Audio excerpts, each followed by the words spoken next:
Welcome to holy spirit. വീണ്ടും വരുന്നവനായ യേശു ക്രിസ്തുവിൻ്റെ നാമത്തിൽ എല്ലാവർക്കും എൻ്റെ സ്നേഹവന്ദനത്തെ ഇന്ന് പ്രഭാതത്തിൽ അറിയിക്കട്ടെ. ഇന്നത്തെ ചിന്തക്കായിട്ട് ഇന്നലെ നമ്മൾ ചിന്തിച്ചതായ അതേ അധ്യായത്തിൽ നിന്ന് തന്നെ വെളിപ്പാട് പുസ്തകം 3-ാം അധ്യായം അതിൻ്റെ 8-ാം തിരുവചനം. ഞാൻ നിൻ്റെ പ്രവൃത്തി അറിയുന്നു, ഇതാ ഞാൻ നിൻ്റെ മുമ്പിൽ ഒരു വാതിൽ തുറന്നു വച്ചിരിക്കുന്നു, അതാർക്കും അടച്ചുകൂടാ. നിനക്ക് അല്പമേ ശക്തിയുള്ളൂ, എങ്കിലും നീ എൻ്റെ വചനം കാത്തു, എൻ്റെ നാമം നിഷേധിച്ചിട്ടില്ല. ഹല്ലേലൂയ. വളരെ അനുഗ്രഹിക്കപ്പെട്ട അന്ത്യകാലഘട്ടത്തിൽ ഭൂമിയിൽ സംഭവിക്കാൻ പോകുന്നതിനെക്കുറിച്ച് വെളിപ്പാട് പുസ്തകം 7 സഭകൾക്ക് ഉള്ള ദൂത് ദൈവത്തിൻ്റെ പരിശുദ്ധാത്മാവ് കൈമാറുകയാണ്. ഹല്ലേലൂയ. നമ്മൾ ഇന്നലെ ചിന്തിച്ചതായ അവിടെ ഇങ്ങനെ തർദീസിലെ സഭയ്ക്ക് ദൂതൻ എഴുതുന്ന അല്ലെങ്കിൽ ദൈവത്തിൻ്റെ 7 ആത്മാവ് 7 നക്ഷത്രമുള്ളവൻ അരുളി ചെയ്യുന്ന വലിയൊരു വെളിപ്പാടാണ് യോഹന്നാന് ദൈവത്തിൻ്റെ പരിശുദ്ധാത്മാവ് കാണിച്ചു കൊടുക്കുന്നത്. ഇവിടെയും എഴുതിയിരിക്കുന്നത് ഫിൽദൽഫിയയിലെ സഭയുടെ ദൂതൻ എഴുതുക. ഹല്ലേലൂയ. കാരണം ദൈവത്തിൻ്റെ പ്രവൃത്തി നമ്മളിലൂടെ ദൈവം അത് ചെയ്തെടുക്കുമ്പോൾ ഞാൻ നിൻ്റെ മുമ്പിൽ ഒരു വാതിൽ തുറന്നു വച്ചിരിക്കുന്നു.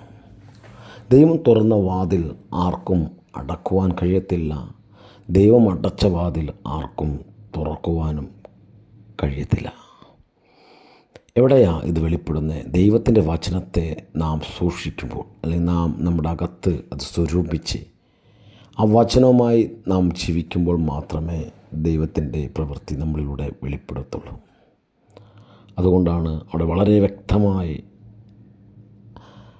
ദൈവത്തിൻ്റെ പരിശുദ്ധാത്മാവ് വിളിച്ചറിയിക്കുന്നു, നിങ്ങൾക്ക് ദൈവം നൽകിയ അധികാരത്തെ ദൈവബന്ധത്തിനകത്ത്, ദൈവവചനത്തിനകത്ത്, ദൈവത്തിലൂടെ നമ്മളിലൂടെ അത് ദൈവം ഇന്ന് ഭൂമിയിൽ ചെയ്യുവാൻ, അല്ലെങ്കിൽ ഭൂമിയിൽ അത് പ്രവർത്തിക്കുവാൻ ദൈവത്തിൻ്റെ പരിശുദ്ധാത്മാവ് നമ്മളെ ഉപയോഗിക്കുന്നു. ഹല്ലേലൂയ. അതുകൊണ്ടാണ് കർത്താവോട് പറഞ്ഞ്, ദൈവം ഒരു വാതിൽ തുറന്നാൽ ആ വാതിൽ ആർക്കും അടക്കുവാൻ കഴിയത്തില്ല. കാരണം ദാവീദിൻ്റെ താക്കോൽ കയ്യിലുള്ളവൻ അരുളി ചെയ്യുന്നു. സകല അധികാരത്തിൻ്റെ താക്കോൽ കയ്യിലുള്ളവനായ യേശു കർത്താവ് അരുളി ചെയ്യുന്നു, എൻ്റെ വചനത്തെ നീ സൂക്ഷിച്ച്, എൻ്റെ വചനത്തെ നീ കാത്ത്, എൻ്റെ വചനത്തെ നീയാകുന്ന വചനത്തിലൂടെ, ദൈവമാകുന്ന വചനത്തിലൂടെ ആ ഒരു വലിയ ദൈവമായിട്ടുള്ള ബന്ധത്തിനകത്ത് ദൈവം നിങ്ങൾ ഓരോരുത്തരെയും ഉപയോഗിക്കട്ടെ. ഇത് കേട്ടുകൊണ്ടിരിക്കുന്ന നിങ്ങൾ ഓരോരുത്തരുടെയും ജീവിതത്തിൽ ഈ വചനം ഒരു വലിയ വിടുതലായി മാറട്ടെ. എല്ലാവരെയും ഈ വചനം ചൊല്ലി ഞാൻ അനുഗ്രഹിക്കുന്നു. God bless you. ആമേൻ.